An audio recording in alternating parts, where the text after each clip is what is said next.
Present by RK recording studio Premnagar.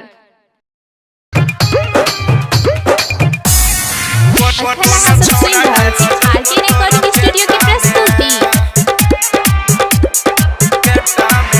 छौड़ी घास कट गेल छले खेत में, छौड़ी घास कट गेल छले खेत में, कोना छौड़ा डाल दल को तोरा पेट में, कोना छौड़ा डाल दल को तोरा पेट में, कोना छौड़ा डाल दल को तोरा पेट में।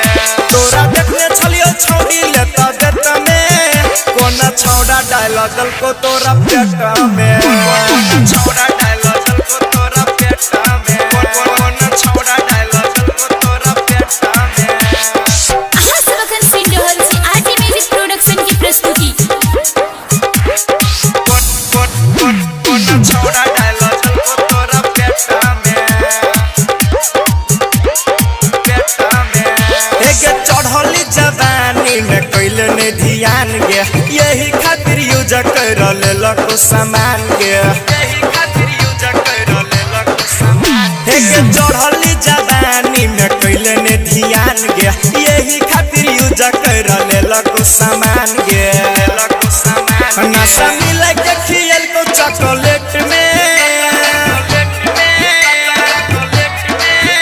नशा मिला के खियल को चॉकलेट में, कोना छौड़ा डाल दल को तोरा पेट में, कोना छौड़ा डाल दल को तोरा पेट में, कोना छौड़ा डाल दल को तोरा पेट में।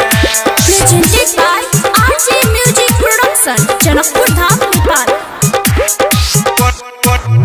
कोना छौड़ा डाल दल को तोरा पेट में। Music director DJ Rakesh Raj Premnagar, Mohtari, Nepal. घास काट छेले की कर छले खेला, आरज रोशन संगे कैले तेला बेला, कैले तेला बेला, कैले तेला बेला। घास काट छेले की कर छले खेला, डीजे राकेश संगे कैले तेला बेला, कैले तेला बेला। मनोज राज फोटो खींची दल को नेट में,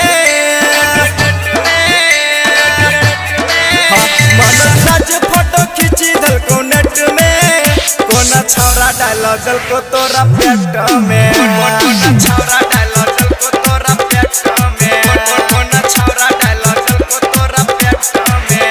छौड़ी घास कट गेल छले खेत में, कोना छौड़ा डाल दल को तोरा पेट में, कोना छौड़ा